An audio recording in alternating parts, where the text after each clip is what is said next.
দেশে পর্যাপ্ত গবেষণাধর্মী বই প্রকাশের পরামর্শ দিয়েছেন প্রধানমন্ত্রী তারেক রহমান। ইন্টারনেট আসক্তি তরুণদের বইমিবুক করছে বলেও মনে করেন তিনি। দুপুরে অমর একুশে বইমেলার উদ্বোধনী অনুষ্ঠানে প্রধানমন্ত্রী এই কথা বলেন। বইমেলা জাতীয় মেধা ও মননের প্রতিচ্ছবি হিসেবে পরিচিত হয়ে উঠেছে বলেও মন্তব্য করেন তিনি। বইপ্রেমীদের তালিকায় ১০২টি দেশের মধ্যে বাংলাদেশের অবস্থান ৯৭তম। এই বিষয়টিও উদ্বেগের বলে মনে করেন তারেক রহমান।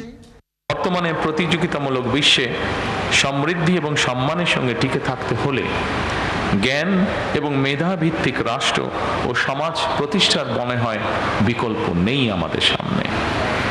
এজন্য আমাদেরকে জ্ঞানে, বিজ্ঞানে, প্রযুক্তিতে, মেধায় নিজেদেরকে সমৃদ্ধ হওয়া প্রয়োজন। একই সঙ্গে বাংলা ভাষাকে জাতিসংঘের অফিসিয়াল ভাষা হিসেবে স্বীকৃতি আদায়ের জন্য আমাদের মনে হয় কাজ শুরু করা প্রয়োজন। জনগণের প্রতি জবাবদিহিমূলক সরকার দেশটাকে জ্ঞানের আলোয় আলোকিত করতে চায়। অমর একুশে বইমেলা কেবল বই বেচাকেনার মেলা নয়, বরং এই মেলা হয়ে উঠুক শিক্ষা এবং সংস্কৃতি বিকাশের সূতিকাগার।